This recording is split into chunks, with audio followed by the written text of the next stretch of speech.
Bonjour et rebonjour à toutes. Merci d'être présent pour ce webinaire sur la thématique tabagisme et handicap. Ce webinaire est co-porté par le RSVA en lien avec l'ambassadeur du Mois sans tabac et l'accompagnement de l'ARS Normandie. Donc moi, je suis Benjamin Costa, je travaille en tant que référent prévention et promotion de la santé au RSVA. Juste un petit mot sur le RSVA. Donc le RSVA, c'est le réseau de services pour une vie autonome. On est une association normande engagée en faveur des questions de santé et d'autonomie des personnes en situation de handicap. Notre association regroupe environ 25 salariés, structurés en 3 pôles. Un pôle parcours sur des questions de répit et d'accompagnement de situations de rupture.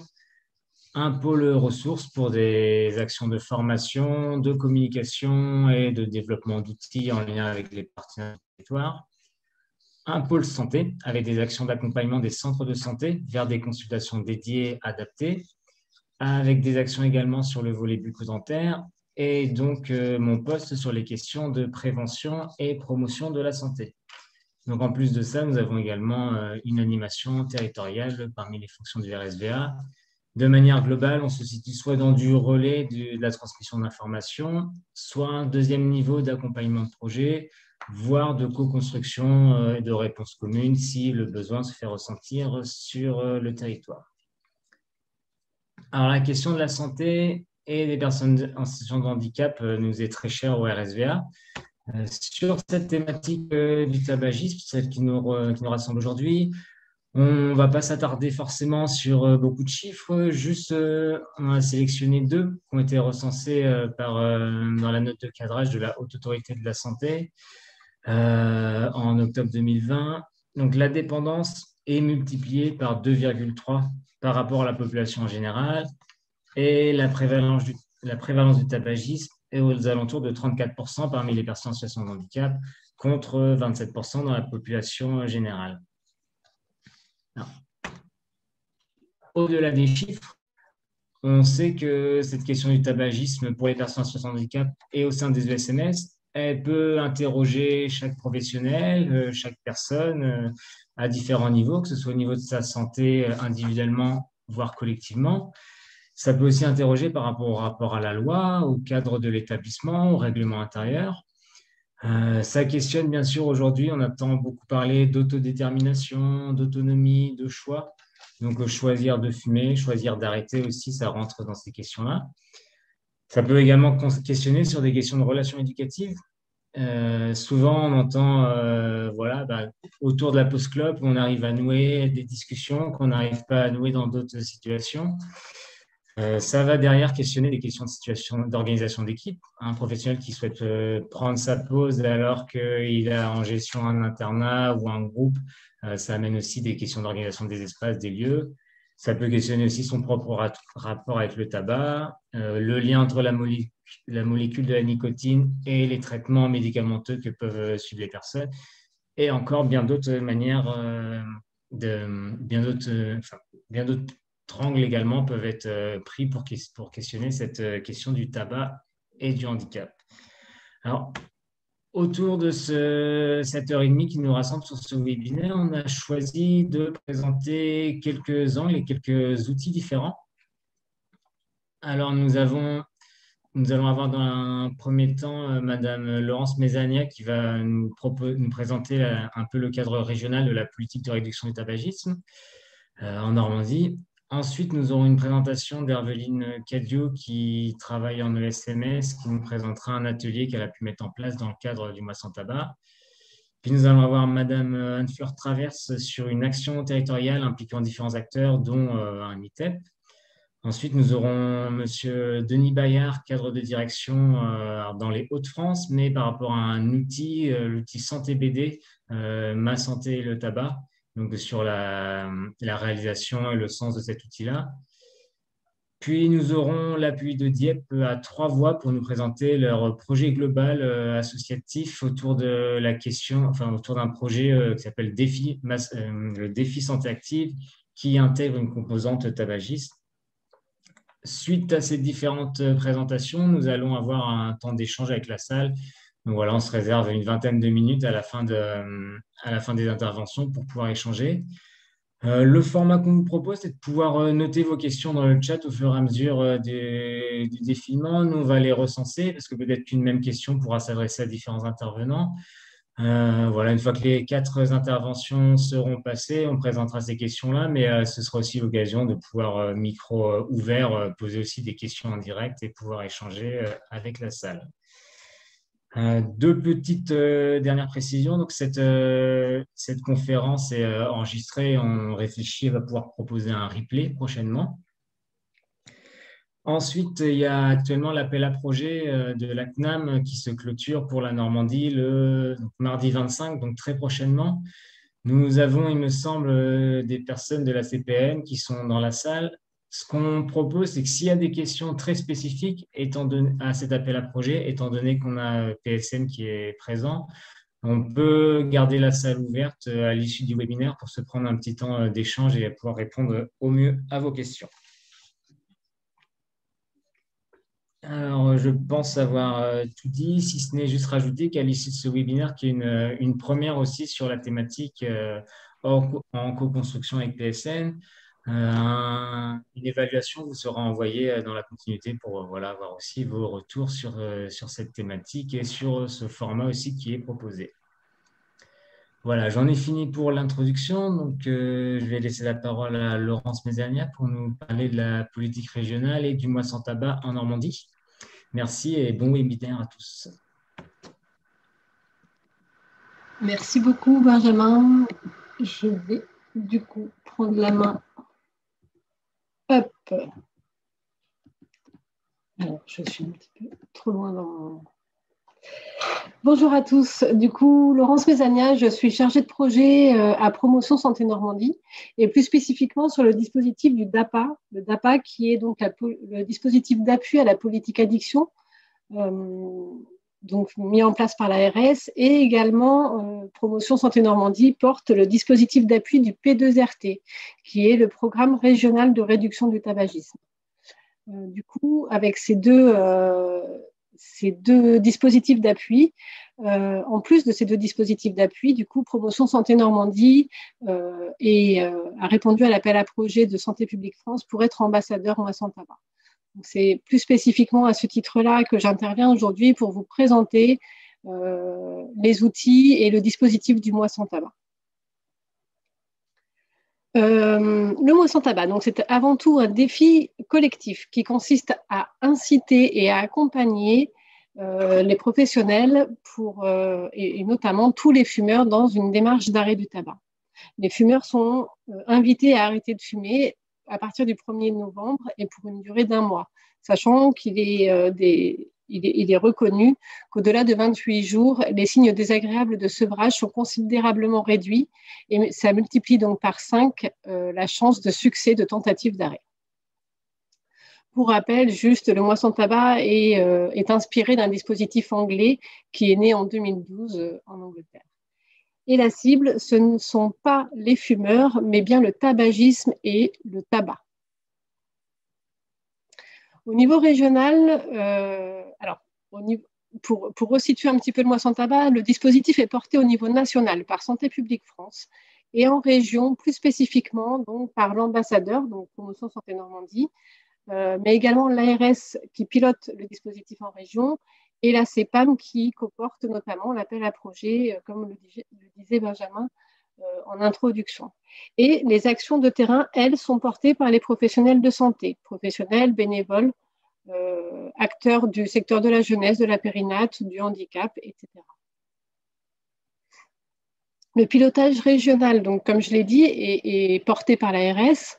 Et ensuite, l'ambassadeur, lui, a plus pour mission de promouvoir le projet auprès des acteurs locaux, d'assurer le conseil méthodologique et de la formation auprès des acteurs locaux qui réaliseront des actions sans tabac et de réaliser un portage d'informations avec les acteurs nationaux et régionaux. Donc, on est là, en fait, tout simplement pour vous donner les outils et vous accompagner dans la mise en place de vos projets. Le comité de pilotage qui valide l'ensemble des actions et des actions ciblées prioritaires, oui, on on peut dire ça comme ça, et notamment donc la mise en place de ce webinaire et la spécificité cette année de travailler auprès du public en situation de handicap. Cette fiche action a été donc validée par le comité de pilotage régional qui est constitué donc de l'ARS, de l'ambassadeur, mais également du RSVA, des CHU, de l'assurance maladie, de l'AMPA, donc je n'ai pas actualisé le logo, qui est aujourd'hui Association Addiction France, la Fédération Addiction, les Ligues contre le cancer, l'Éducation nationale, la MSA et la Mutualité française. Donc l'ensemble de ces partenaires ont validé le fait que cette année, on mette en place des actions spécifiques auprès du public, des professionnels en tout cas, qui travaillent auprès de personnes en situation de handicap. Les actions, donc pour participer au mois sans tabac, ce qui est important, c'est d'informer et de communiquer sur l'opération et ses outils, de relayer le message d'incitation à l'arrêt du tabac, d'inviter les fumeurs à s'inscrire sur le site ou sur l'application qui est un e-coaching, en fait, qui est assez bien fait, qui permet de se rendre compte des économies qu'on peut réaliser, des bénéfices physiques que génère l'arrêt du tabac, etc. Pour participer, donc, on peut également proposer, mettre à disposition des kits d'aide à l'arrêt du tabac, donc des kits qui sont proposés par Santé publique France. Je vous expliquerai par la suite comment vous les fournir si besoin. Des flyers et d'autres outils de communication. Et bien évidemment, donc, de mettre en place des actions de proximité, d'incitation et de soutien, et ou d'organiser des actions collectives. Donc l'année dernière, c'était un petit peu difficile compte tenu du contexte du Covid. Cette année, les actions collectives peuvent se faire comme on le fait aujourd'hui par des formats type visio.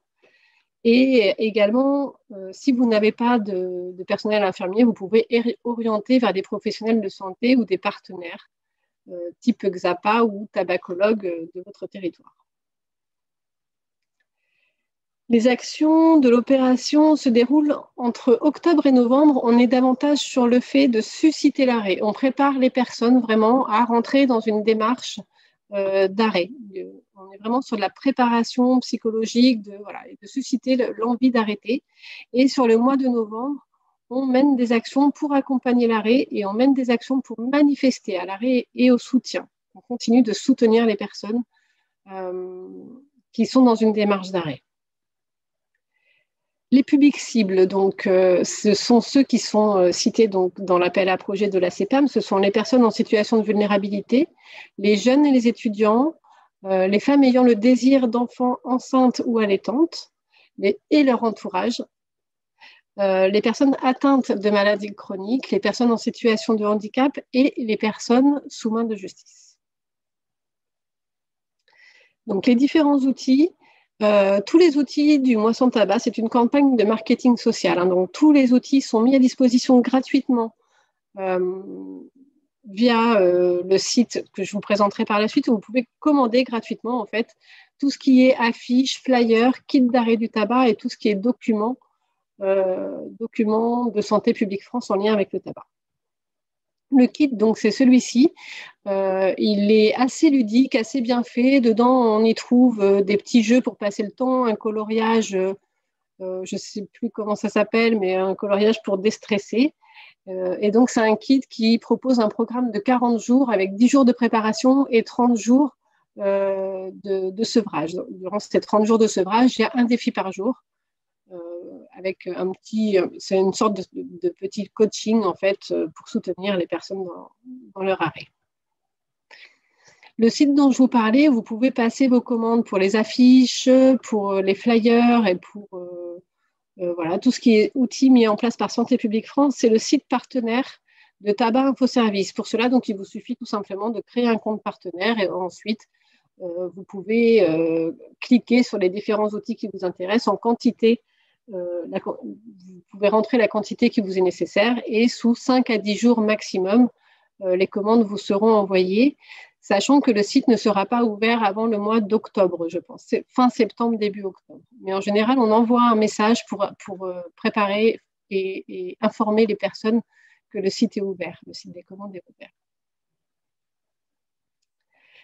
Les autres outils du mois sans tabac, donc il y a des outils qu'on peut personnaliser Certains sont mis à disposition par l'ambassadeur, donc n'hésitez pas, à la fin du diaporama, vous aurez mes contacts, n'hésitez pas, ou par Benjamin, ou à me contacter directement.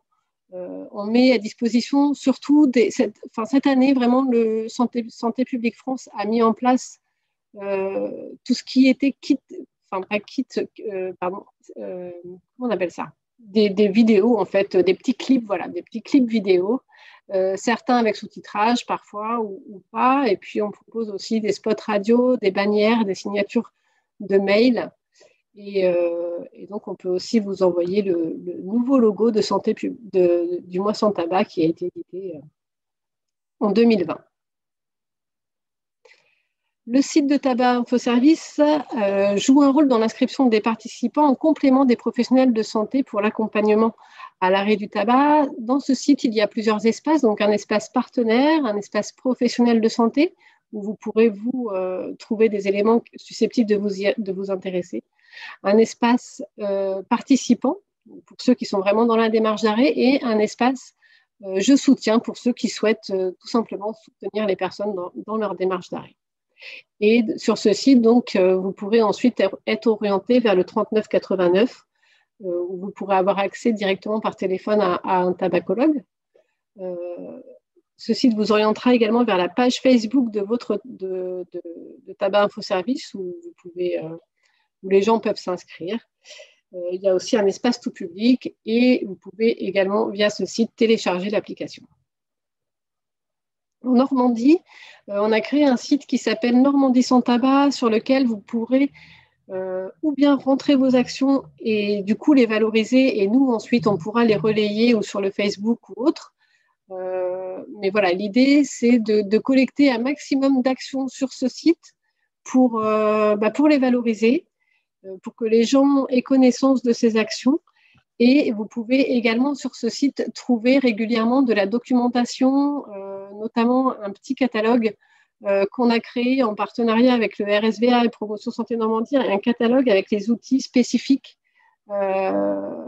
à proposer aux personnes en situation de handicap dans le but d'une démarche d'arrêt. C'est un petit catalogue qui vous sera envoyé à la suite de cette visio avec l'évaluation, mais c'est un catalogue qu'on mettra également à disposition sur le site Normandie sans tabac. Sur ce site, il y a également régulièrement, on actualise tout ce qui est autour de la législation des traitements de substituts nicotiniques, de la politique régionale, etc. Les nouveaux prescripteurs, les prescripteurs de traitements de substituts nicotiniques sont également mis à jour sur ce site. Un groupe Facebook, alors je ne sais pas si le public des personnes que vous accueillez utilise un peu les réseaux sociaux, mais on anime également un groupe Facebook qui s'appelle Les Normands sans tabac. C'est en fait un groupe d'autosupport, de soutien par les pairs, où les gens vraiment se soutiennent dans leur démarche d'arrêt. Et enfin, en bilan, à la fin de vos actions, si vous répondez à l'appel à projet, notamment de la CEPAM, il vous sera demandé d'évaluer vos actions sous la plateforme Oscar. Et donc là, il vous sera demandé d'y rentrer vos indicateurs, etc. Donc, c'est également avec ces données-là qu'on peut établir un bilan régional qui ensuite remonte au national pour en effectuer le bilan national. Voilà. Vous pouvez également sur ce site en fait trouver des éléments. Si vous êtes en un manque d'aspiration pour mettre en place des actions auprès de votre public, vous pouvez très bien cibler sur les années précédentes des actions qui ont juste uniquement le public en fait que vous avez, avec lequel vous travaillez, et puis voir ce qui a été fait un peu partout en France, des actions autour du tabac avec le public en situation de handicap. On peut aussi cette plateforme peut aussi avoir cette fonction de recherche et d'inspiration. Pour compléter tout ça, donc toujours dans le cadre du mois sans tabac, cette année, on va renouveler les formations de traitement de substituts nicotiniques de nouveaux prescripteurs, où on forme en général en 5 sessions en Normandie, on forme les nouvelles personnes du soin, parce que ce sont plus spécifiquement donc, les infirmiers, les médecins, les dentistes, sages-femmes. J'en oublie probablement si quelqu'un veut compléter, mais voilà, il y a toutes les personnes susceptibles de prescrire, en tout cas, peuvent peuvent assister à ces formations. Et cette année, le COPIL Tabac a également validé la mise en place d'un groupe de travail tabac et santé mentale. Donc voilà, à ce jour, on en est au tout début. C'est un travail qu'on va construire très prochainement. J'en ai fini. Du coup, je vais passer la parole à Herveline Cadieu et j'arrête tout de suite mon diaporama. Merci. Je vais lancer mon diaporama. Hop. Voilà.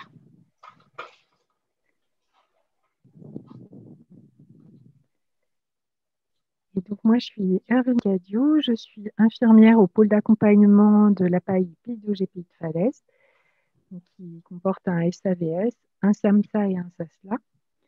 Donc en 2019, j'avais fait la formation de prescripteur de traitement substitut nicotinique.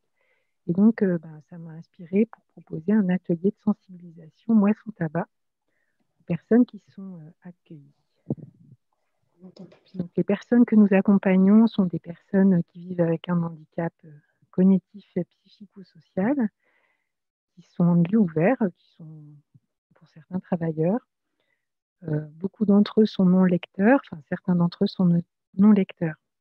Et donc, on est sur une grande partie du Calvados. J'avais proposé un atelier collectif d'1h30 à Caen. Donc, les personnes se sont déplacées au sein du SAVS pour participer à l'atelier.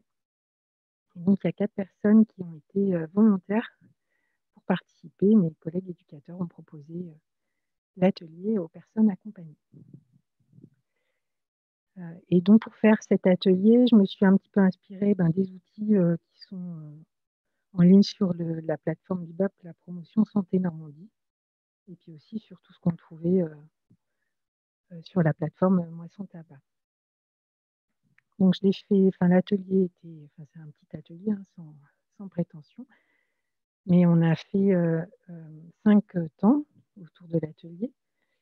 Donc, déjà, une première partie où on a fait connaissance, et puis j'ai proposé un photolangage que j'ai fait avec des images trouvées sur Internet, une trentaine d'images qui pouvaient faire référence au tabac. Donc, et ça a permis aux personnes de discuter entre elles de ce que représentait pour elles le tabac. Et puis, certains avaient déjà fait des tentatives d'arrêt du tabac et donc ont pu partager leur expérience et être un peu les personnes expertes qui pouvaient faire part de leur expérience d'arrêt du tabac. Ensuite, on a fait un deuxième temps sur les effets du tabac. Donc là, je me suis inspirée d'un outil qui s'appelle Explo Tabac. C'est un guide d'animation qui était proposé plutôt pour un public collégien, et qui est très imagé, donc qui était facile à utiliser auprès d'un public non lecteur, où on pouvait proposer des petits questionnaires pour savoir qu'y a-t-il dans la cigarette, et puis on avait des propositions et les personnes se positionnaient. Et ça permettait aussi de voir ce que contenait la cigarette et pourquoi on pouvait devenir dépendant physique à la nicotine, tout ce qui était inclus dans la cigarette et qui favorisait la dépendance. Les arômes, ce qui nous empêche de tousser, etc. Dans les effets des tabacs aussi, il y avait une affiche, alors que je n'ai pas présenté ici, mais une affiche qui représentait un corps, et donc on faisait le trajet du tabac, voir ce que le tabac pouvait provoquer sur l'organisme, quels étaient ses effets. Après, on a fait un troisième temps, on a beaucoup parlé des dépendances, donc à partir d'images aussi, pour que les personnes puissent identifier leur dépendance, qu'elle soit physique, comportementale ou psychologique. Donc, il y avait des images qui pouvaient parler pour certains du plaisir de se retrouver autour d'un verre et de fumer, par exemple. On a parlé de ces dépendances. Et puis après, j'ai proposé aux personnes de se mettre à la position d'être un ami qui pouvait conseiller à un autre d'arrêter de fumer. Et puis, on a fait un petit quiz avec des petites cartes vertes et rouges pour savoir si tel ou tel conseil dont on entendait souvent parler était un bon ou un mauvais conseil. Donc, ça a permis aussi de défaire un peu des idées préfaites sur le tabac. Est-ce que je peux fumer avec un patch ou des choses, enfin, des idées reçues sur le tabac et l'arrêt du tabac. Et puis en 5e temps, on a parlé de l'arrêt du tabac, de toutes les méthodes pour arrêter et de l'accompagnement, et puis de l'opération Moisson Tabac. Et puis là, on a utilisé vraiment les outils mis à disposition par Moisson Tabac avec une petite vidéo qui est très bien faite sur l'arrêt du tabac et Moisson Tabac. Puis j'ai remis à chacun un kit d'arrêt du tabac. Il y a des badges, voilà, des flyers, des informations disponibles sur le site Moisson Tabac. Donc, le bilan, c'était vraiment un temps d'échange et de partage intéressant où les personnes ont vraiment pu parler de leur rapport au tabac. Et sur les personnes présentes, les 4 personnes, 3 ont tenté l'arrêt du tabac avec accompagnement et l'une d'entre elles a arrêté durablement. Donc, c'était positif de mon point de vue sur les 4 personnes qui ont au moins 3 tentatives. Le reproche, l'atelier a été fait sur une seule séance qui était très, très condensée, très dense. Donc, voilà, j'aimerais le renouveler, mais le segmenter en plusieurs séances, mais avec la difficulté de pouvoir faire déplacer les personnes qui sont réparties sur le département.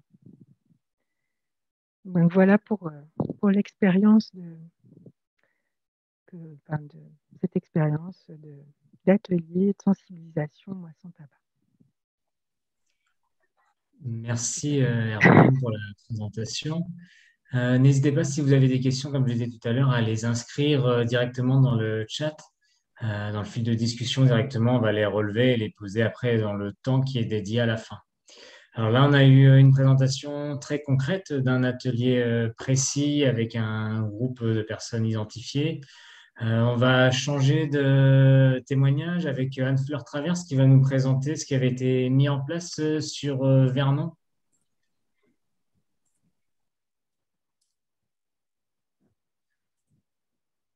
Voilà, donc j'espère que la présentation passe bien, que vous m'entendez tous.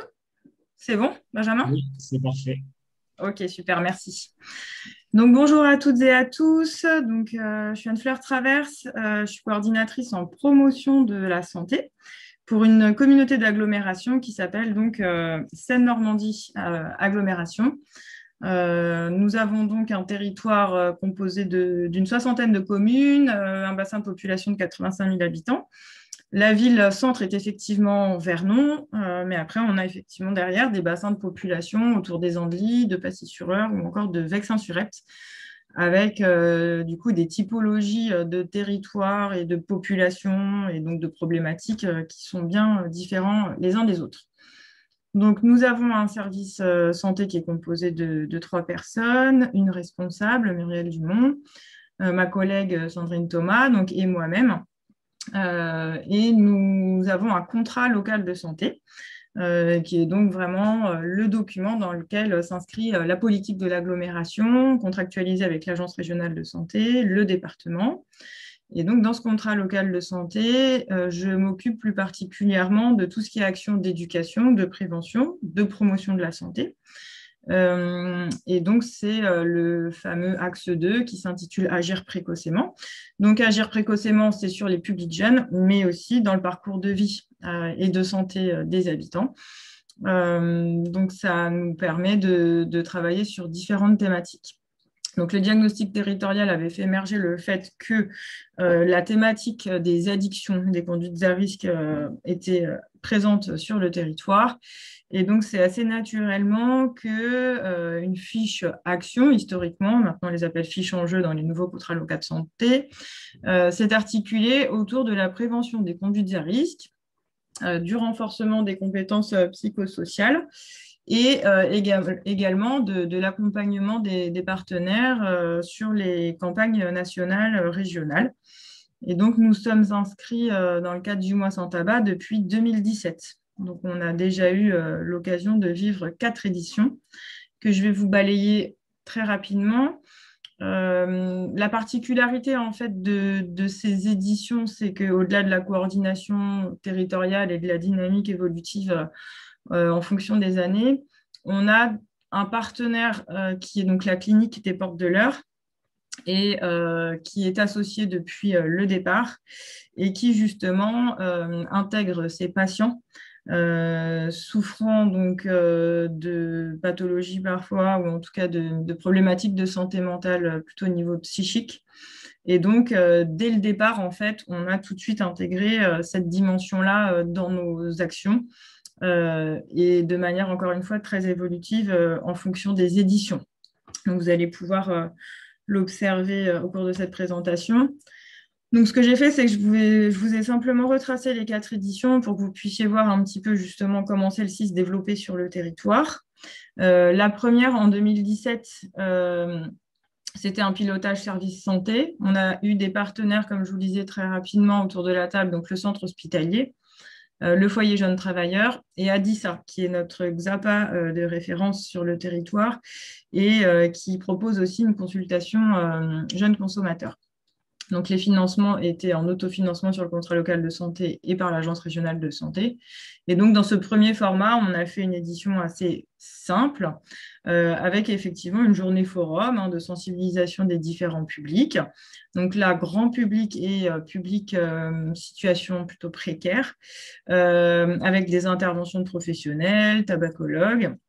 Et l'idée, là, c'était vraiment d'inviter les gens à prendre connaissance du dispositif et ensuite de s'engager dans l'action. Donc là, le bilan était assez mitigé parce qu'en fait, on s'est rendu compte que le grand public avait été très difficile à capter, qu'au niveau des publics dits captifs qui sont venus en groupe avec des structures, on avait eu du mal à les suivre par la suite. Donc, en 2018, on a tout de suite voulu impliquer les structures dès leur entrée dans le programme. Donc, ça, c'est vraiment quelque chose de très important. C'est de travailler en fait avec les professionnels dès la construction du projet pour qu'eux, après, puissent justement mobiliser leur public.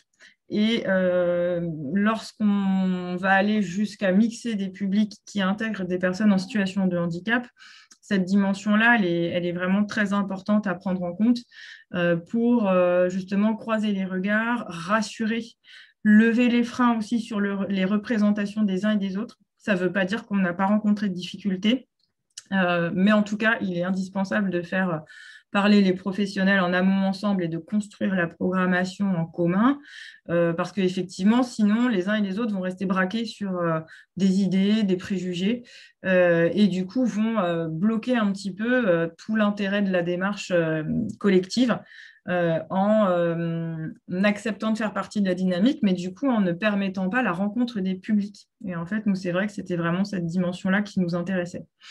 Donc voilà, en 2018, l'équipe projet, c'était toujours Adissa, le CHES. La clinique des Portes de l'Eure a vraiment pris sa place cette fois-ci dans cette édition, ainsi que les centres sociaux et le lycée.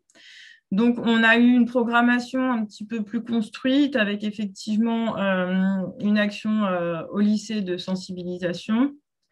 Pendant le mois, des bilans mi-parcours avec des after-work et puis des séances à la clinique, et puis une soirée de clôture qui se voulait collective, mais qui dans la réalité n'a pas été collective. Elle s'est déroulée à Adissa, et en fait, on n'a pas réussi à mixer les publics à ce moment-là. Donc, on s'est rendu compte que les partenaires se mobilisaient. On avait réussi à avoir des financements de la CEPAM aussi. Il y avait une vraie dynamique qui se mettait en place, mais au niveau de l'impact même, finalement, sur les publics, ça restait encore limité. On était un peu frustrés. On s'est questionné vraiment sur la pertinence de l'action globale et on s'est dit qu'il fallait qu'on soit un peu plus attentif sur les techniques d'intervention et sur les impacts finalement sur les différents publics. Donc, ça nous a quand même encouragés à travailler ensemble, mais cette fois-ci en se donnant vraiment des pistes de progression communes. Donc ça, en fait, c'était vraiment le terreau qui nous a permis après sur les éditions suivantes, donc 2019 et 2020. Vous voyez, en fait, à chaque fois, au niveau du pilotage, on est avec notre XAPA, avec la clinique des Portes de l'Eure. Les partenaires sont, comme je vous le disais tout à l'heure, à chaque fois intégrés dès la démarche. initiale. Et donc, on a pris le parti, en fait, de ne travailler qu'avec des publics captifs, donc issus de structures et établissements volontaires, parce qu'on s'est rendu compte finalement que sinon, c'était très chronophage, ça mangeait beaucoup d'énergie et qu'on n'avait pas toujours les résultats attendus. Donc, on s'est dit qu'en fait, on allait travailler sur la base d'une enquête de recensement des structures volontaires qui avaient envie de faire le mois sans tabac, qui allaient s'y inscrire vraiment avec un certain engagement. Et l'idée, c'était vraiment de favoriser du coup l'impact sur les publics. Donc honnêtement, pour nous, ça a été beaucoup plus favorable sur les impacts des actions, de travailler sur ces publics-là. Donc en 2019, effectivement, on a eu autour de la table donc toujours la clinique des Portes de l'Eure, l'ITEP de Vernon, Léon Marron, qui accueille une cinquantaine en fait de jeunes, plutôt des jeunes adolescents en difficulté, ayant parfois des handicaps également. Le lycée, pour sa deuxième année, donc on a récupéré nos premières ST2S et on les a gardés en terminale. Donc le fait de les avoir 2 années de suite, ça a vraiment été extrêmement bénéfique. On les a même intégrés à l'action d'évaluation et leur regard nous a beaucoup éclairés. La mission locale, le centre hospitalier, le centre social des Andelys, ainsi que l'EHPAD. Donc au niveau de l'EHPAD, de la même façon, un public senior qui peut aussi présenter des troubles cognitifs notamment. Donc là, c'était une variété de publics assez importante. Donc si on n'avait pas eu la co-construction tous ensemble, clairement, soit on mettait certains en difficulté, soit c'est toute l'action en fait qui aurait pu très vite ne pas fonctionner. Donc les partenaires se sont bien mobilisés et maintenant, depuis 2019, chaque mois sans tabac s'anticipe par une action qu'on appelle forme-action à destination des professionnels des structures qui échangent entre eux, encore une fois, dans l'idée de la construction des actions et de la mise en place du programme après dans leurs établissements. Donc ça, j'insiste, mais c'est vraiment très, très important. On construit les outils ensemble pour que cela soit les plus adaptés à tous les publics, mais pour autant, notre idée, c'était vraiment de faire quelque chose de commun. Et donc là, sur cette année, on s'est mis OK sur la réalisation d'une fresque. Donc une grande fresque de 10 mètres, j'aurai une photo par la suite, qui a été animée par une art-thérapeute qui a fait l'ensemble des structures. Donc chacun des groupes a travaillé sur cette fresque pour une restitution collective autour de cette fresque et autour d'un spectacle également, qui a été réalisé et joué par les élèves de terminale, qui avaient déjà travaillé l'année précédente, et qui a été joué devant tous les publics mixtes. Donc ça, c'est un petit peu notre victoire, parce qu'en fait, comme je vous le disais au début, malgré le fait que les gens aient envie de travailler ensemble, il y a quand même eu beaucoup de freins. Et les structures se sont fermées, notamment parfois lorsqu'il a fallu accueillir justement les personnes présentant des troubles psychiques. On était OK pour bosser ensemble sur le projet, mais du coup, il y avait toujours cette peur en fait, de mêler les publics. Et du coup, l'action s'est faite dans chaque structure, mais à la fin, on a proposé cette action collective et les échanges qui ont eu lieu entre les jeunes, entre les patients de la clinique, entre les lycéens et entre la mission locale sur ce gros temps fort-là, avec la révélation de la fresque où chacun a pu voir leur propre regard finalement sur cette fresque commune, ça a été vraiment, vraiment intéressant. Donc là, l'idée, ce qu'on a vraiment retenu, c'est que finalement, moi, mon rôle en tant que coordinatrice, c'est d'accompagner les équipes, de leur faire connaître les ressources sur le territoire, de les inviter aussi à co-construire des outils et surtout d'engager leur structure dans une démarche pérenne. Le mois sans tabac, c'est un peu un coup de projecteur, mais en fait, l'idée, c'est qu'après, ça s'inscrive dans une démarche sur le long terme. Et en fait, ce qui est très chouette, c'est que d'une année à l'autre, on retrouve les mêmes. Là, je vous avoue, je suis même un petit peu moins en retard et du coup, ils sont tous en train de me dire Anne-Fleur, on fait quoi cette année sur le mois sans tabac, etc.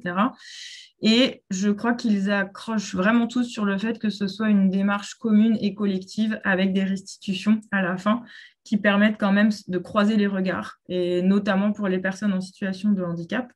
C'est extrêmement valorisant, on va travailler l'estime de soi, la communication, etc. Donc ça, c'est du plus. Et en fait, en 2020, malgré le contexte sanitaire, on a quand même travaillé avec nos partenaires, le Foyer Jeunes Travailleurs, la mission locale la mission locale et encore la clinique. Et cette fois-ci, à cause du contexte, on a choisi de travailler sur un média vidéo. Et encore une fois, les résultats ont été très appréciés. On a même pu faire un vidéomaton recueillant les témoignages, parfois en binôme, de patients et de résidents du foyer jeunes travailleurs. On a fait une restitution collective en visio où chaque structure était présente et où on a pu voir en fait la production globale qui mélange les témoignages de tous ces publics. Et en fait, le fait de se voir soi-même, de voir les réactions des uns, des autres, etc., ça a été extrêmement bénéfique. Chaque structure a été très surprise finalement de l'adhésion des publics et de la capacité qu'ils ont eu à faire l'exercice, alors qu'au départ, la vidéo, c'était franchement pas gagné. Et ils ont tous été surpris de voir comment leurs patients, leurs résidents ou encore les jeunes de la mission locale se sont emparés du sujet. Au début, certains étaient un peu réfractaires et finalement, à la fin, ils ont tous donné leurs autorisations de diffusion, etc. Donc là, l'idée maintenant, c'est qu'on s'appuie sur ce vivier pour poursuivre cette année sur de la pérédance. Donc, il y a plusieurs d'entre eux qui ont témoigné, qui souhaitent continuer de diffuser ce support d'éducation qu'on a créé ensemble et qui veulent témoigner et venir animer maintenant des temps d'échange avec du vrai public parce qu'en fait, ils ont été très frustrés de devoir en rester là. Là, on va préparer cette année tout ça ensemble. Mais du coup, au fur et à mesure des années, on a vraiment un terreau qui est extrêmement favorable et on a réussi à mixer les publics. Alors, à chaque fois, on s'appuie sur des supports de médiation culturelle qui sont quand même assez... qui sont de bons tremplins. Et on s'aperçoit aussi que tout ça, ça s'installe dans les structures. L'ITEP, par exemple, a relancé un gros programme qu'on travaillait en parallèle sur la prévention des conduites à risque et notamment le tabac. Donc, en fait, voilà, en plus de ce mois sans tabac, chacune des structures s'inscrit dans son propre projet et va profiter du mois sans tabac pour venir faire encore une fois, comme je vous disais tout à l'heure, soit un coup de projecteur, soit remettre une petite dynamique au sein de l'établissement. Donc voilà, il y a eu aussi des difficultés de rencontrer, notamment la mobilisation de toutes les équipes. Et parfois, je vous dis, la difficulté de les faire travailler ensemble, mais plus ça va, plus ils se connaissent, plus ils travaillent ensemble même à côté, et mieux la dynamique fonctionne. Donc ça prend du temps, il faut être patient et donner un peu d'énergie.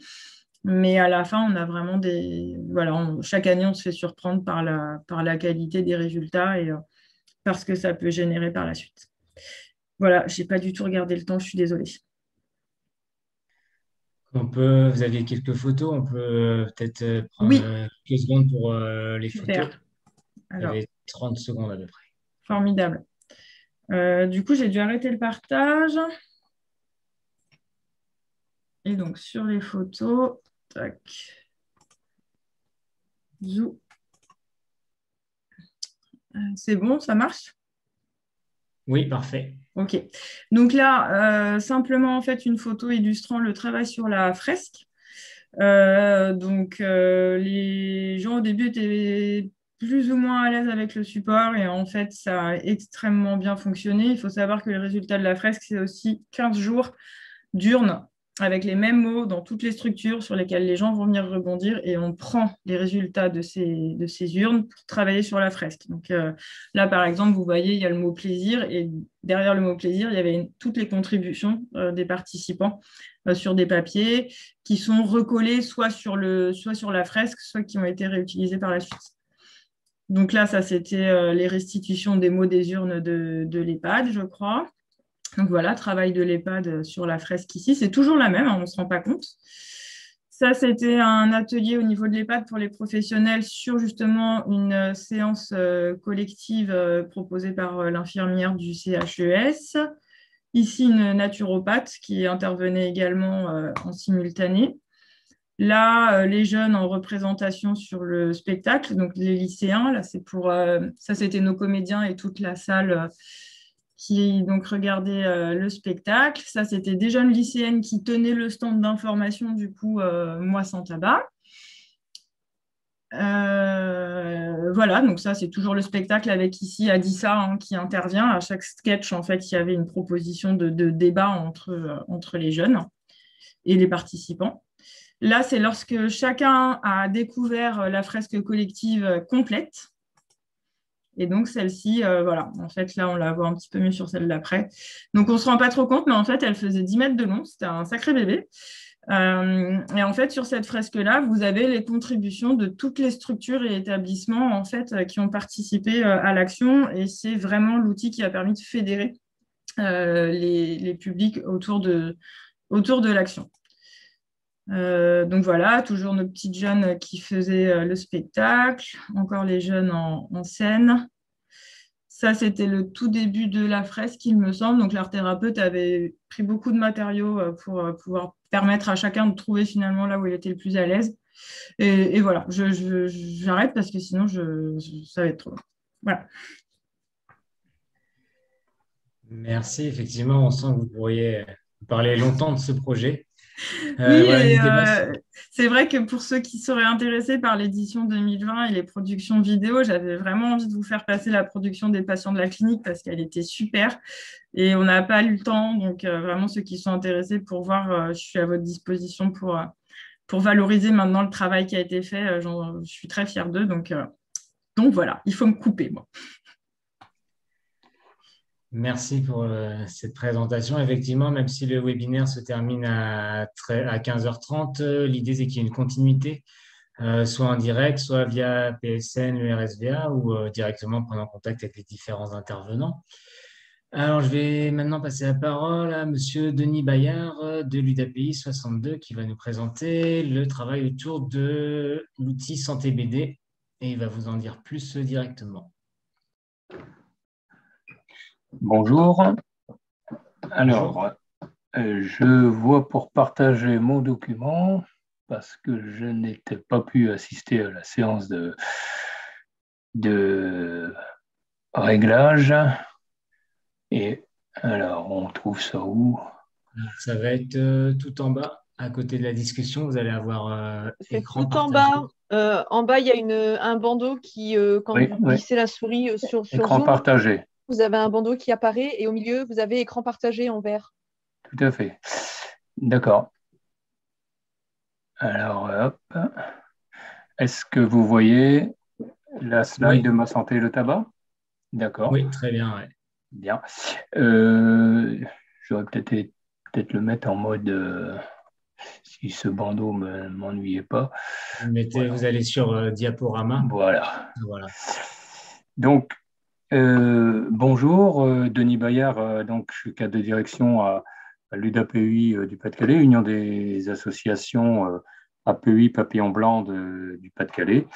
Et je participe en tant que copilotage d'un projet qui est porté par nos collègues l'UDAPEI du Nord, qui fédère les 9 APEI du Nord. Un projet qui est national, financé par le ministère de la Santé, avec l'objectif de favoriser l'autodétermination des personnes en situation de handicap dans l'accès aux soins et dans leur parcours de soins. Donc, toutes les APEI Nord-Pas-de-Calais, Oise, donc une quinzaine plus un nombre de partenaires tels que vous pouvez voir là, bien évidemment l'ARS, des personnes autoreprésentantes de l'association nous aussi, etc., font partie de ce projet qui est sur 5 ans, qui arrive à la fin. Là, il nous reste environ 7 mois de projet dans lesquels on a développé des outils pour la plupart avec des supports numériques. Donc, un premier outil qui est sur tablette numérique et qui est pour faciliter le repérage des besoins en santé des personnes. Un deuxième outil, le module 2, et on va venir là-dedans, ce sont des outils d'accessibilité avec des préventions dépistage. Ensuite, on a un outil alors là, c'est le cœur du projet, c'est une formation en éducation à la santé qui concerne le maximum de professionnels des associations qui sont engagés sur le projet et que nous avons mené pour comment on manage un projet en santé et comment on peut le faire vivre au sein de son association, de son établissement ou son service. Ensuite, il y a un module 4 qui est très important que l'ARS regarde de très près, c'est une fonction de coordinateur en santé territoriale, c'est-à-dire sur l'ensemble d'un territoire. Donc, par exemple, sur tout le Dunkerquois, il y a une coordinatrice en santé qui expérimente avec donc tous les tous les partenariats, tous les liens, toutes les interconnaissances entre le sanitaire et le médico-social. Et puis pour faire vivre tout ça, expérimentation d'un poste de gestionnaire de cas, c'était très particulier. C'était la gestion de cas de personnes en situation de polyhandicap qui sont en rupture totale d'accompagnement et de soins. Et donc, c'était sur Roubaix-Tourcoing. Et ça a été précurseur d'un appel à projet auquel nous, on a répondu, un DASMO. C'est un service à domicile pour personnes en situation de polyhandicap.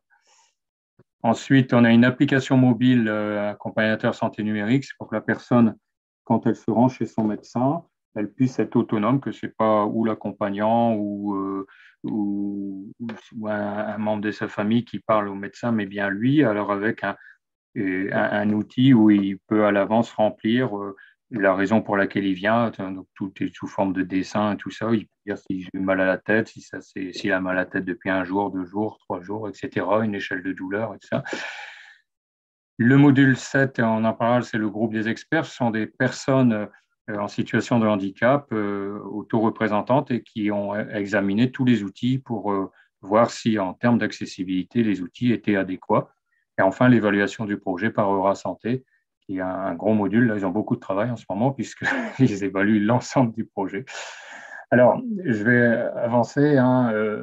Ici, on a développé 5 fiches, 3 concernant les addictions, addiction au tabac, alcool et cannabis, une sur les vaccinations et une sur les microbes. Ce travail a été fait en collaboration avec Coactis Santé BD parce que une des conditions aussi du projet, c'était que le projet devait pas seulement s'adresser à des personnes déficientes intellectuelles ou handicap psychique, mais aussi à tout type de handicap, voire des publics en vulnérabilité. Genre, on pourrait parler par exemple de personnes arrivantes migrantes en difficulté avec la langue française ou des personnes en difficulté d'alphabétisation. Et donc, c'est pour ça qu'on a travaillé tous ces outils en facile à lire et à comprendre. Et on a créé 6 mallettes de dépistage avec dedans une clé USB, un certain nombre d'outils sur les préventions de divers cancers. On se base sur les politiques de santé publique également, hein. Cancer colorectal, de col de l'utérus, cancer du sein, maladie urinaire et prostate et cœur et santé. Alors, on a une méthode, c'est dans la journée de lancement, on a réuni des parents, des professionnels, des personnes et il y a eu des groupes de travail pour lesquels ont émergé les thématiques qui devaient être travaillées dans ce projet. Et donc, les thématiques addiction, tabac, alcool, cannabis étaient assez représentatives. Hein. Donc, comment on travaillait? Au début, on voulait travailler directement aussi dans des groupes où il y avait des professionnels, des parents, des administrateurs et des personnes en situation de handicap. Mais avec les délais que nous mettait l'ARS, ça ne nous a pas semblé possible parce que ça allait trop vite pour les personnes en situation de handicap. Et c'était même parfois trop technique parce qu'il y a des experts, comme là, vous verrez dans le groupe qui a travaillé sur le tabac, on avait un expert de l'addiction au tabac de l'association Epicéa à Lille. Donc, on a fait une première présentation, on a envoyé à Coactis qui, eux, mettent en forme à partir de toute leur expertise sur les santé BD, et un retour. Et là, on a mené un travail avec un groupe d'une quinzaine, il y a eu 3 groupes de travail pendant plus d'1 an, où tous les fiches ont été reliées, reprises, voir un peu leur niveau de compréhension, ce qu'il fallait adapter pour qu'elles soient compréhensibles. Et c'est reparti à Santé BD qui a tenu compte de ces améliorations. Alors, je ne vais pas vous présenter l'ensemble de la fiche parce qu'elle fait environ 25 pages, sachant que c'est un outil quand on l'utilise pour mener une action en santé avec les personnes, en tous les cas, avec certains types de handicap, si on prend la déficience intellectuelle et les niveaux de concentration que les personnes doivent avoir, on ne traite pas, en tous les cas, dans une animation des 25 pages tout de suite. On est parti toujours du principe qu'avant de parler d'addiction, il fallait expliquer de quoi on parlait. Et donc, il y a 2-3 pages sur l'explication de donner le maximum d'informations aux personnes sur le produit, on va dire sans parti pris, si c'est sur, on dirait, le fait de fumer ou pas fumer, mais simplement déjà découvrir un petit peu ce que c'est le tabac, ce qu'il y a dedans, parce que finalement, la plupart des gens ne le savent pas. Même moi, j'ai appris des choses avec Epicéa là-dessus. Et donc, ensuite, il y a dans l'outil une partie où on va être plutôt sur la consommation et l'information sur les risques. Alors, des informations en termes de santé, comme vous pouvez voir là, qu'est-ce qui se passe quand on fume? Bon, où va le produit? Qu'est-ce que mes poumons qui qui changent de couleur, qui sont infectés? Hein, les choses concernant un petit peu la fumée. Alors, il y a d'autres choses hein, sur la santé.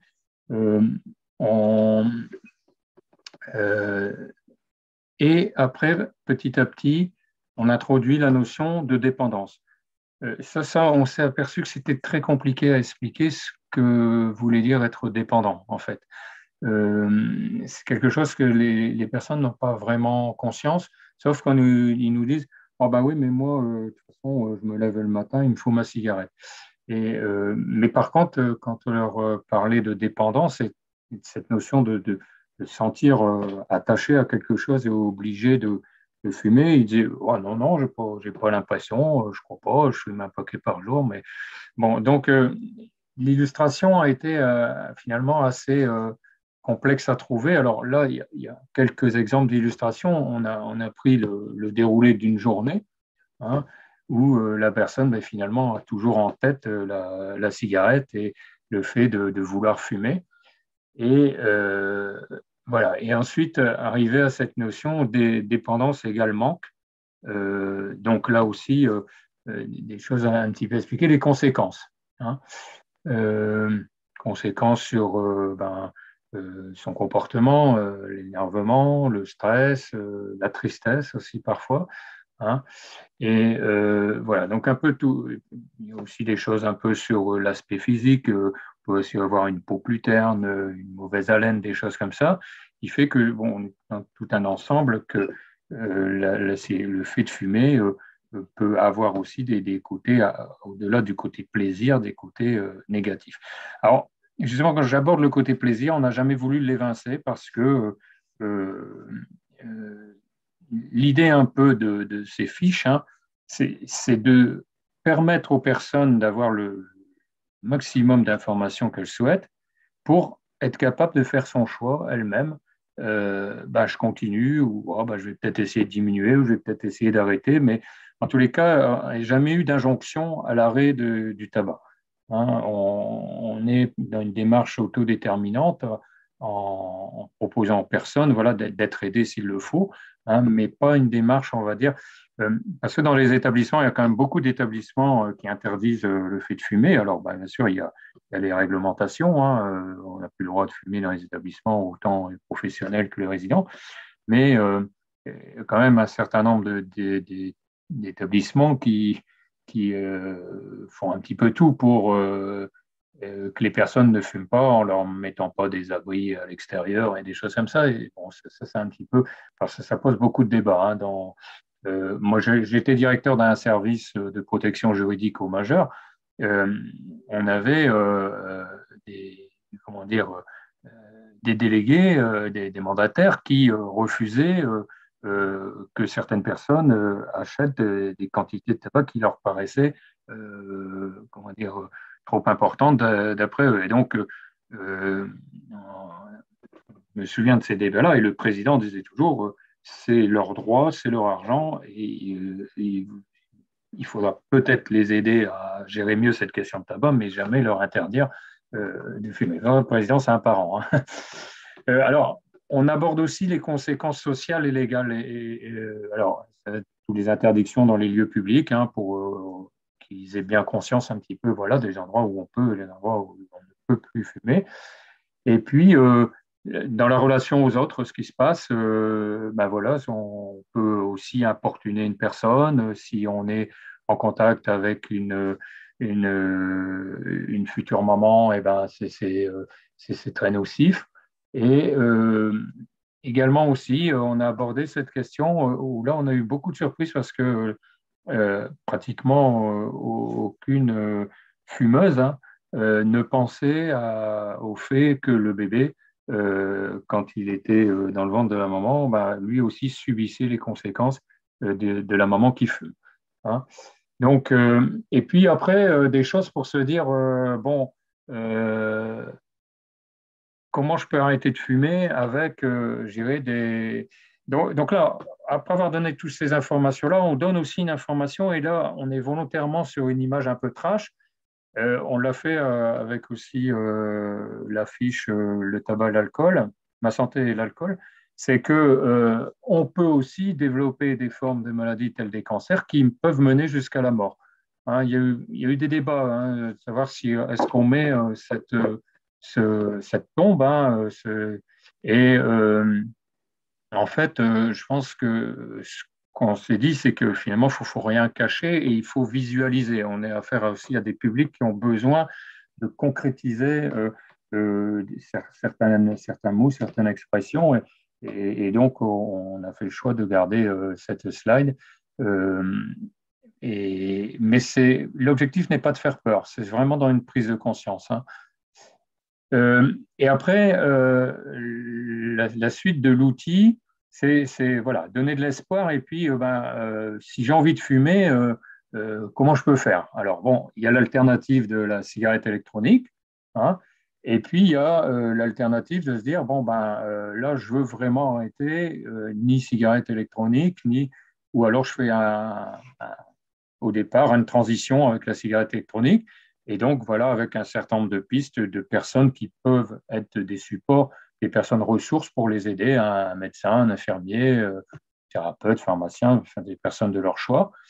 Et aussi de leur présenter finalement quels sont les avantages, outre les avantages sur la santé, parce que quelquefois aussi parler de choses concrètes, ça peut être intéressant.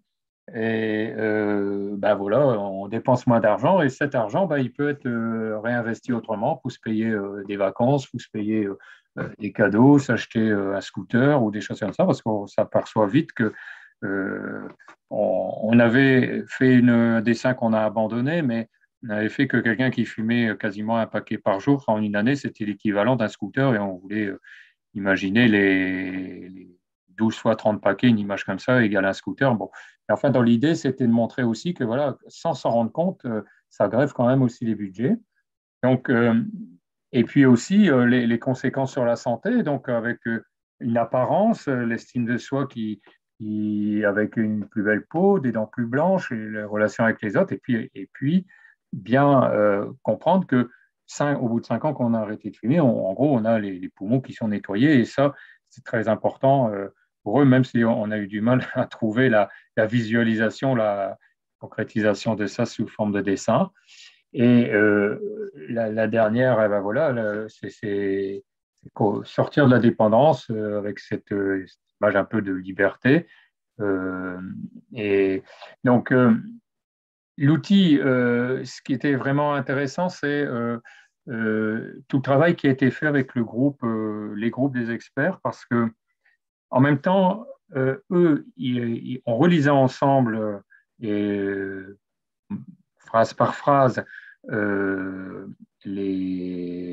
l'outil Coactis, ils avaient été pour la plupart formés auparavant au facile à lire et à comprendre. Hein. Ils ont été formés dans des formations par l'UNAPI et à Paris, etc., dans le cadre de l'association Nous aussi, et d'autres qui étaient plutôt dans des conseils de la vie sociale ou d'autres des sections d'usagers. Ce n'étaient pas forcément tous des personnes des associations Nous aussi. Et ce qui était intéressant, c'est que en lisant ça, eux, ils avaient un travail de relecture, mais du coup, ça les ramenait à leur propre histoire. Alors, on a eu beaucoup de choses sur l'alcool, mais le tabac, pareil. Mon père, il fumait, mais en plus, il travaillait à la mine, donc ça ne l'a pas aidé et tout ça. Et finalement, des moments de vécu ont permis aussi d'enrichir la fiche. C'est-à-dire qu'on s'est dit, c'est quand même intéressant, parce que là, on ne l'a pas vu en entier, d'enrichir de certains mots, certaines phrases qui ont été dites, d'enrichir les fiches Coactis. Ça je l'ai dit, hein, que l'idée c'était vraiment de travailler sur l'autodétermination et puis que la personne fasse ce vrai choix de dire je continue ou j'arrête, je fais la cigarette électronique, ouais. Et puis dès qu'elle a envie d'arrêter, de savoir qu'elle peut être soutenue.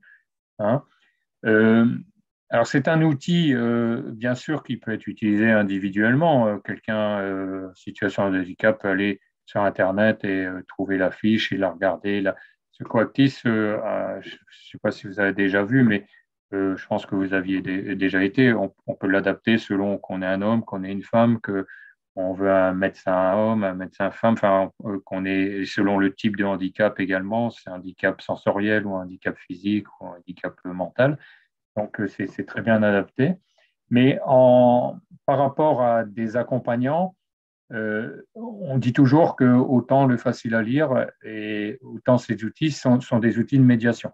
C'est-à-dire que c'est un outil pour essayer de faire émerger un peu la parole, faire émerger le questionnement, et que voilà, un outil pour faire une présentation comme ça à un groupe de personnes, mais bien pour créer l'échange autour de ça. Et ce qu'on a aussi pu pointer à travers ces outils-là et d'autres qui ont été développés, même d'autres qui sont développés en dehors du projet Ma Santé 2.0, c'est qu'à travers les groupes, on développe aussi des dimensions de pair aidance. Et parfois, ces dimensions de pair aidance sont plus porteurs que ce que peut dire le professionnel ou que ce que peut dire l'outil. Et j'ai en référence une infirmière qui me disait, mais elle avait des difficultés à travailler en ESAT, parce que des personnes acceptent d'aller faire la visite chez le gynéco. Et c'est par l'expérience racontée par une de ses pairs, PIRE, que finalement le message est le mieux passé. Voilà. Donc, j'espère que je n'ai pas été trop long. Non, vous avez suscité quelques questions, mais on prendra un temps après la présentation de l'API du DIEP pour pouvoir y répondre. D'accord, très bien. Merci de votre attention. Bonjour, donc est-ce qu'on arrête, du coup, il faut arrêter le partage? Monsieur Bayard, est-ce que vous avez la possibilité d'arrêter le partage? Ça doit être tout en haut, voilà, parfait. Et donc, on laisse la main à l'API de Dieppe pour une présentation à 3 voix. Bonjour, donc je suis Fatima Farah, la responsable développement de l'API de Dieppe. Je suis accompagnée de mes collègues Madame André, Isabelle, qui est la directrice adjointe du pôle non médicalisé et qui était la pilote du défi santé active.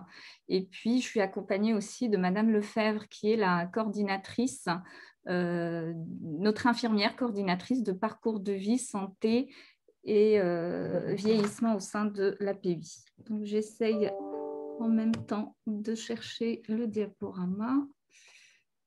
Alors, comment on fait pour... J'arrive pas. Tout en haut, peut-être vous avez le petit onglet diaporama à côté de l'animation. C'est bon pour vous, là? Parfait. OK. On va essayer justement de faire vite pour un petit peu laisser le temps pour les échanges. Quoique, voilà, on a été du coup sollicité pour partager un peu notre démarche défi santé active, qui est plutôt une démarche institutionnelle et transversale sur la question de la promotion santé de manière globale, dont un volet sur l'addiction, notamment l'addiction tabac. Donc, en fait, notre projet intitulé Défi Santé Active est un vieux projet, on va dire, qui date. Il prend sa naissance et sa genèse en 2011 dans le cadre d'un projet transversal sur la prise en compte de la vie affective et sexuelle. Et Isabelle et André et moi, nous pilotions le groupe de travail dans le cadre de ce projet qui s'appelait Ressources Prévention. Et l'idée, c'était de chercher, de sensibiliser les personnes accompagnées dans le cadre sur la thématique sexualité et la parentalité des personnes en situation de handicap.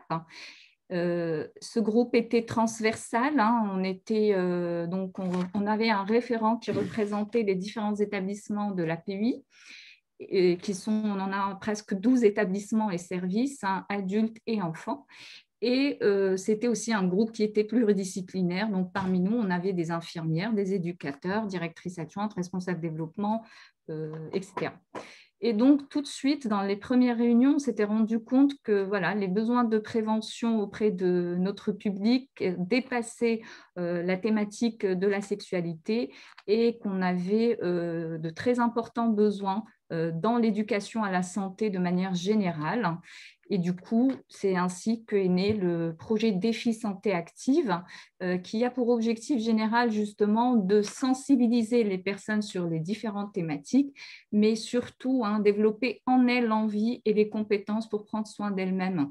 Donc là, on s'est rendu compte au fur et à mesure des différentes phases du projet que le changement d'habitude ne vient pas si facilement que ça, qu'un message de sensibilisation n'est pas suffisant. Il faut vraiment, le changement d'habitude, il faut qu'il y ait quelque chose qui s'installe dans le temps.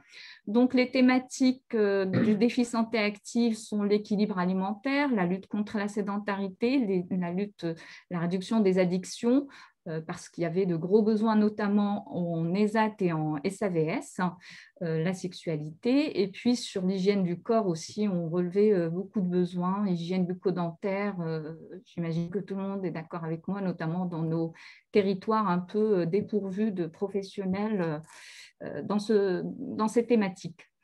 Par rapport à ce groupe de travail, on a bien entendu commencé par faire un état des lieux des besoins.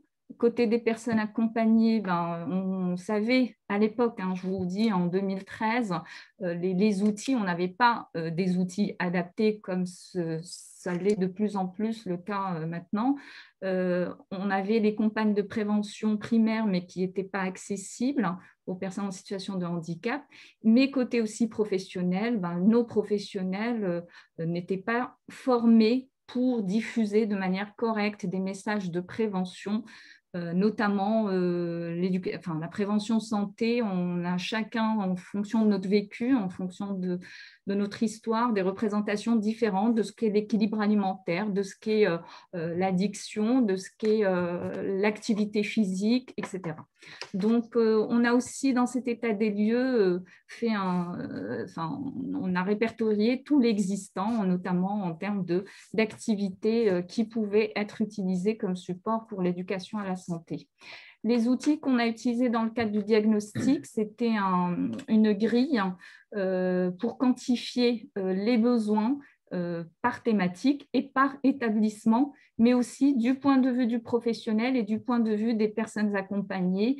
On avait remarqué à plein de reprises qu'il y avait une différence des fois entre le point de vue du professionnel et celui de la personne concernée qui ne reconnaissait pas qu'elle avait un besoin sur, par exemple, l'obésité ou sur l'addiction au tabac, etc. Donc, c'était intéressant aussi, cette quantification de besoins. On a aussi démarré le projet avec des petits ateliers sur la notion de santé. Qu'est-ce qu'être en bonne santé?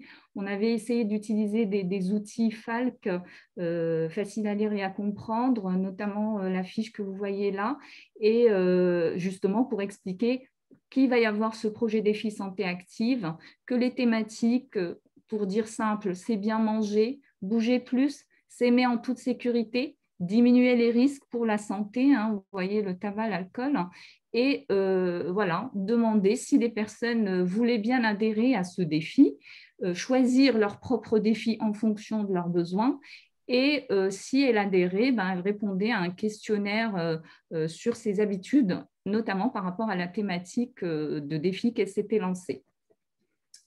Voilà. Donc, les actions qu'on a pu mener, donc à chaque fois, c'était un programme d'action. On a eu, on va dire, 2 grandes phases, chacune de 2 années à peu près. Et en fait, c'était un programme pour lequel on faisait une demande de subvention auprès de l'ARS dans le cadre de l'appel à projet promotion santé. On a essayé à chaque fois dans nos programmes de faire un mixte pour chaque thématique entre des actions à destination des personnes accompagnées, mais aussi auprès des professionnels, parce que ce qu'on disait, c'est que la prévention, l'éducation à la santé, c'est quelque chose, c'est un message qui doit être très, très présent dans le temps, et donc il faut passer par les professionnels, il faut les monter en compétences là-dessus. Donc voilà, vous voyez, il y a des encarts avec thématiques. Donc par exemple sur l'équilibre alimentaire, donc il y a eu des ateliers avec une nutritionniste, hein, c'est Madame Merlot, qui a l'habitude de travailler avec un public en situation de handicap, et on a doublé aussi avec une action de supervision par cette même nutritionniste pour des professionnels sur l'équilibre alimentaire, pour dire, voilà, notamment c'était des professionnels qui animaient des ateliers cuisine. Donc voilà, c'est pour harmoniser le message. Par faute de temps, voilà, de toute façon, je pense que le diaporama va être diffusé. À chaque fois, en tout cas dans les différentes thématiques, on a essayé de chercher des partenaires extérieurs, experts un petit peu dans le domaine concerné, notamment par exemple la sexualité. C'était une formation avec une sexologue de 10 jours, avec des éducateurs qui ont pu après eux-mêmes animer des ateliers d'éducation à la sexualité. Sur les addictions, notamment l'objet de ce webinaire, hein, on a été très, très accompagnés par l'ONM, l'œuvre normande des mères, notamment qui ont un XAPA et qui ont un psychologue justement qui a animé chez nous des séances d'analyse de situation par rapport à des problématiques d'addiction à l'alcool. On s'était inscrit, notamment toujours en partenariat avec l'ONM, au Mois sans tabac depuis 2016, hein, depuis la première campagne. Et on avait aussi fait une action Théâtre Forum sur les addictions avec une compagnie 6 pieds sur terre, hein, qui a connu un succès. Donc voilà, à chaque fois, il y avait aujourd'hui, l'action qui est en cours, c'est les compétences psychosociales. En fait, toujours avec l'ONM, on travaille sur une adaptation d'outils qui sont déjà existants pour les rendre faciles à utiliser auprès du public en situation de handicap. Et l'étape d'après, c'est de sensibiliser tous les professionnels dans le cadre des réunions d'équipe à ces outils, à la notion déjà, au concept de compétences psychosociales, et pour qu'ils puissent utiliser ces outils en cas de besoin, soit pour un accompagnement en groupe ou pour un accompagnement individuel. Donc là, je vais passer oui, avant de passer la parole à Madame André, je voudrais juste parler d'un big event dans le cadre du défi santé active, notamment dans sa première phase. Les personnes qui se sont lancées le défi, un défi santé, savaient qu'il y allait avoir un grand événement, et donc ça a un effet motivateur. Et notre grand événement, c'était une grande marche qui a été justement une grande marche sur 50 km avec des étapes. C'est un séjour marche, et sur lequel des personnes qui ne faisaient pas du tout d'activité physique se sont inscrites. Elles ont vraiment apprécié, et ça a donné une impulsion dans différents établissements d'activités de marche avec des outils adaptés, des cannes, des kakémonos, enfin des kimonos, comment on appelle, des kawé, pardon, des kawé pour marcher même en cas de pluie. Voilà, donc là, vous voyez en bas, c'est quand ils sont arrivés, le groupe est arrivé, hein, différent et en bonne santé, défi santé active, c'était très intéressant comme big event. Là, je vais passer du coup la parole à Madame André, hein, la pilote des premières phases de défi santé active. Donc après ce recul qu'on a, hein, le projet continue, mais avec un nouveau souffle aujourd'hui, et elle va vous parler des leviers et des difficultés rencontrées. Bonjour à vous. Oui, donc là, je vais faire un petit résumé en fait sur les leviers et les conditions de mise en œuvre pour réussir ce type d'action, et ensuite on verra les freins et les limites. Donc pour être assez concise, ce qui importe dans un premier temps, c'est que tous ces projets soient soutenus par la direction, qu'il puisse aussi y avoir un comité de pilotage transversal avec les différents établissements, pour que des groupes de travail puissent être mis en groupe, puissent être mis en place pour mettre en place les actions, dans les différents établissements. Donc, la deuxième nécessité, c'est que les professionnels soient des professionnels motivés et créatifs pour transmettre aussi tout ce qui peut être leur passion pour être en bonne santé et pour mener ce type d'action. La transversalité et la mutualisation des différents travaux réalisés sur site nous ont permis aussi de faire remonter au moment sur des réunions des expériences diverses qui permettent ensuite de les amender par les expériences des autres établissements et ensuite de pouvoir redescendre sur les sites en étant plus musclés, en étant avec de nouvelles idées. Voilà. Ce qui est important aussi pour ce type d'action, on en a entendu parler beaucoup, c'est le partenariat. Donc nous, on a beaucoup travaillé avec le pôle ressources de la ville de Dieppe, l'ONM, l'AMPA, l'espace Métanoïa, une compagnie de théâtre, des diététiciennes, ergothérapeutes, etc., une association Montilou pour la parentalité, Inseraction. Ensuite, on a fait aussi beaucoup de recherches au niveau d'outils adaptés parce que la santé n'est pas chose accessible aisément. Donc, en effet, on s'est servi de Santé BD. On s'est appuyé également sur Promotion Santé Normandie et sur des outils proposés par l'UNAPI. Ensuite, il y a un gros travail aussi, c'est la recherche de subventions, donc avec l'ARS Normandie, et puis des appels à projets promotion santé. Ce projet a aussi demandé la création d'un nouveau poste transversal, c'est-à-dire qu'on a une infirmière coordinatrice parcours de vie, santé et avancée en âge dans le cadre du CEPOM qui a pu être créé. Et ensuite, une des réussites, des conditions des réussites de ces projets, c'est la communication et rendre visibles les actions. Au niveau des freins et des limites, les établissements connaissent un turnover important, donc c'est compliqué quelquefois de pouvoir reprendre les actions là où elles sont arrêtées. On s'est aperçu aussi qu'un référent prévention par établissement, c'était insuffisant pour insuffler une dynamique commune d'éducation à la santé. Donc, c'est vraiment un groupe de travail qu'il faut, si possible mixte, avec des personnes accompagnées également. Pour les professionnels aussi, ce qui est compliqué à trouver, c'est l'équilibre entre le travail de terrain, du quotidien, et puis l'engagement dans le projet Défi Santé. Nous avons aussi, dans les différents établissements, créé des outils, mais ils sont encore trop dispersés. Il faut qu'on arrive à les mutualiser et à savoir là où ils se trouvent pour pouvoir se les approprier assez facilement. Ensuite, les demandes de subventions, donc ça nécessite un temps considérable de gestion de projet. Ensuite, la difficulté aussi, c'est que le changement des habitudes de vie, c'est un travail sur du long terme et les effets ne sont pas visibles tout de suite. Donc, au niveau de la motivation, c'est assez compliqué pour les personnes accompagnées et aussi les professionnels de rester sur une vitesse de croisière qui permet d'avancer malgré tout. Ensuite, là, c'est un petit signal d'alarme aussi. Les formations proposées par Promotion Santé Normandie sont assez éloignées du territoire dieppois.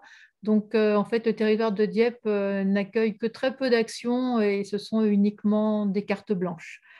Voilà. Je vais passer maintenant la parole à ma collègue Michèle Lefebvre. Bonjour à tous. Donc, moi, je vais vous parler des prolongements envisagés pour ces actions. Donc, dans le cadre du COPIL, on va intégrer des personnes accompagnées. On va également identifier au niveau des établissements un groupe ressources prévention plutôt qu'une seule personne pour créer une dynamique. On va également développer le partenariat avec des professionnels de santé. En effet, sur le territoire dieppois, on a un gros besoin dans le domaine de la santé bucco-dentaire. On va également renforcer la prévention précoce parce qu'on sait que la prévention, c'est important dès le plus jeune âge. On va également centraliser les outils adaptés sur un support unique et accessible parce que depuis le début, beaucoup d'outils ont été créés, ils sont un peu dispersés, donc que tout le monde sache où les trouver. On va faire aussi un travail d'évaluation systématique de toutes les actions qui vont être engagées. Et là, on compte utiliser les formulaires en ligne.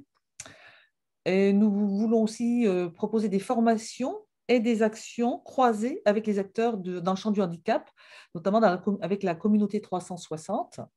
Et on va intégrer systématiquement dans tous les projets personnalisés un défi personnel de prévention de la santé, pour que chaque personne ait son défi dans la santé.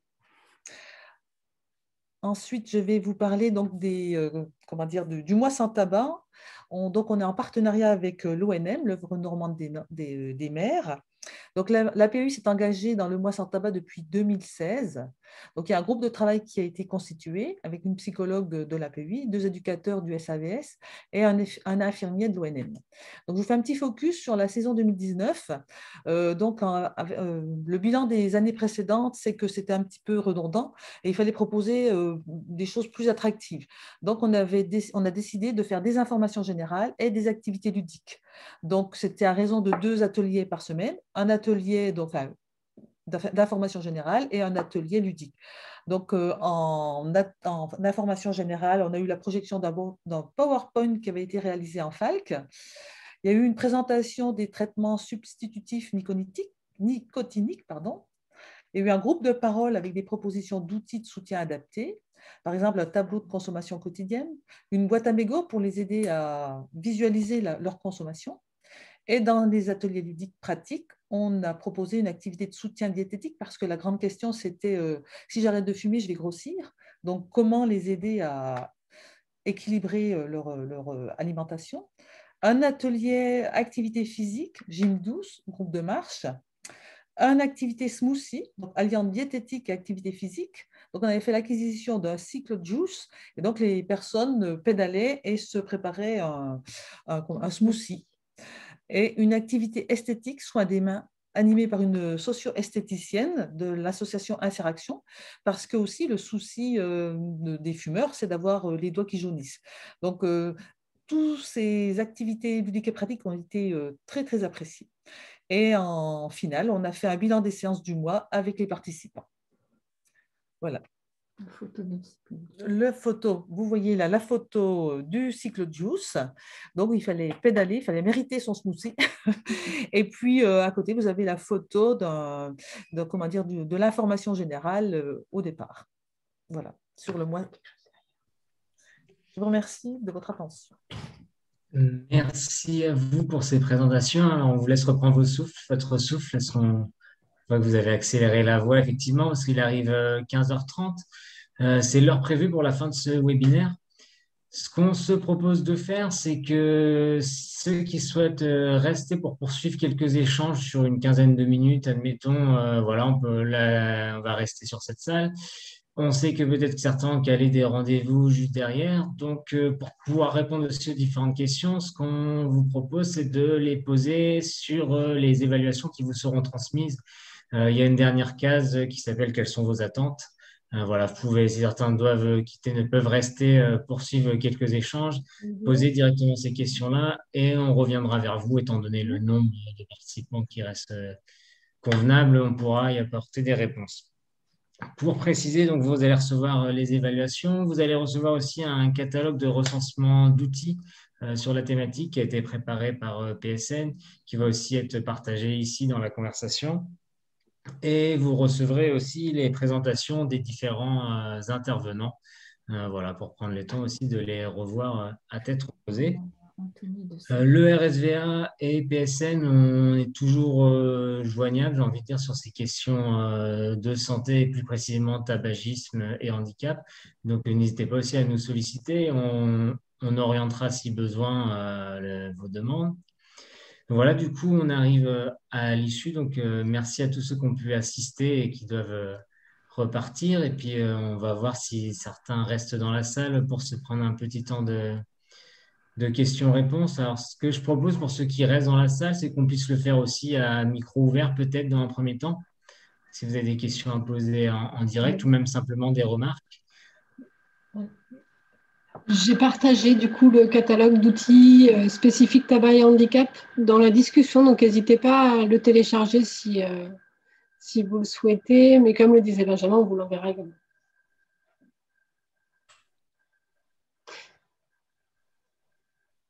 Dans les questions, je vais peut-être juste, je me permets de répondre à une question que j'ai vue passer sur les outils moisson tabac. Effectivement, tous les outils ne sont pas disponibles en braille, etc. Ceci dit, on a une petite série de 4 vidéos qui sont proposées par Santé publique France, que je pourrais également, on pourra envoyer également le lien de téléchargement. Ce sont la petite série des 4 vidéos J'arrête de fumer, qui existe en langue des signes. Donc, ça, c'est un outil qui semble adapté. Et puis, il y a également la brochure Arrêter de fumer pour comprendre, qui est disponible en braille. Voilà, on n'a pas beaucoup plus d'outils que ça spécifiques au public en situation de handicap aujourd'hui produits par Santé publique France. On a des différents remerciements. Merci pour ces retours. C'est vrai qu'on a voulu aussi avoir vraiment des points de vue différents, à la fois d'une infirmière sur le terrain en direct, plus des points de vue aussi de direction, également le point de vue d'une coordinatrice de promotion de la santé pour avoir des angles de vue différents. On avait une question pour Monsieur Bayard sur l'outil santé BD. Je vois qu'il y a un micro ouvert. Allez-y, si vous avez une question en direct, allez-y.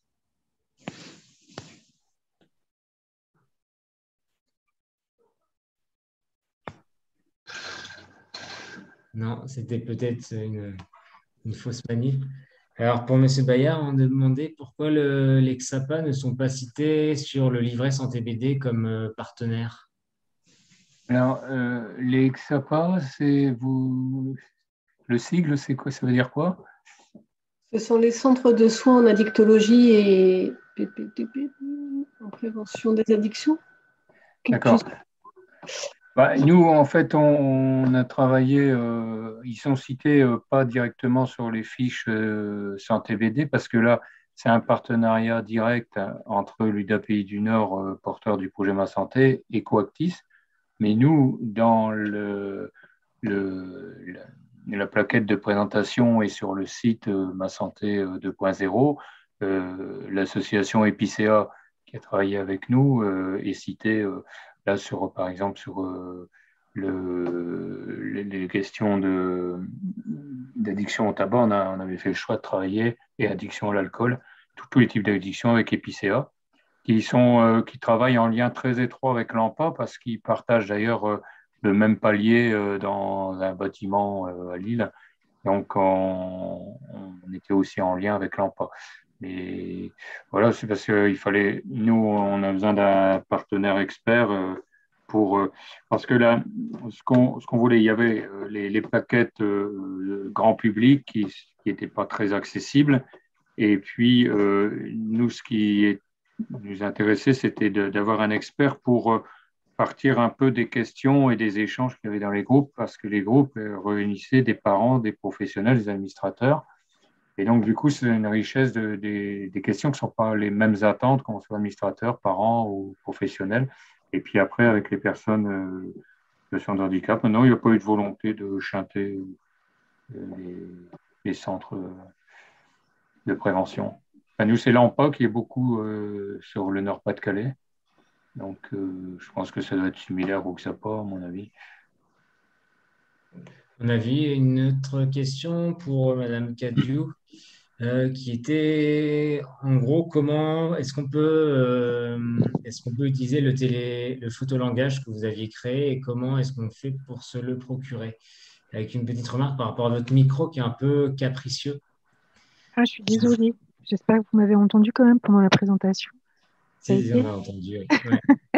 Eh bien, je l'ai là. C'est un fichier, j'ai collecté des images sur des, je ne sais pas si vous le voyez,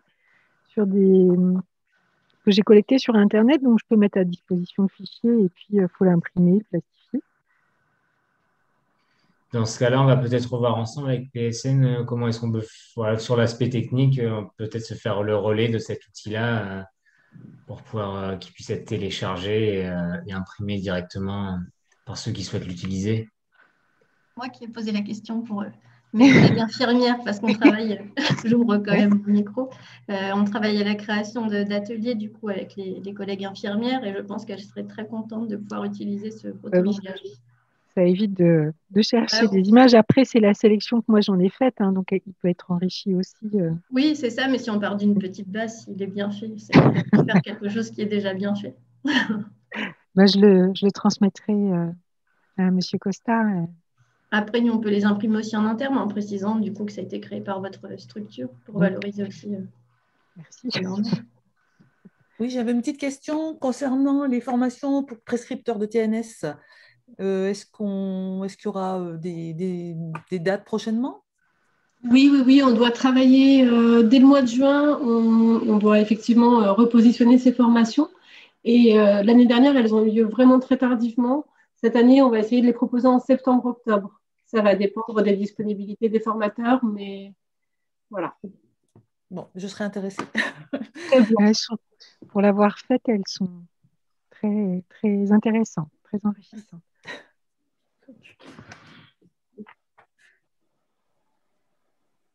Je me permets parce que j'ai vu qu'il y avait une question sur les cancers qui pouvaient être déclenchés par l'usage du tabac. Notamment, la personne dit, à sa connaissance, il n'y a pas de cancer, il n'y a pas de conséquences sur des cancers du cerveau et du cœur. Alors, moi, j'avoue que je suis incapable de répondre à cette question. Je ne suis pas médecin. Les groupes de travail, il y avait des infirmières, des éducateurs, des directeurs, tout ça. Donc, mais je sais qu'il y avait des conséquences en matière de maladies cardiovasculaires, que sur des cancers, ça je ne peux pas le préciser. Bon, et du coup, j'ai noté la remarque, on va réinterpeller un médecin, puis donc éventuellement Coactis s'il y a une petite modification à faire sur la fiche.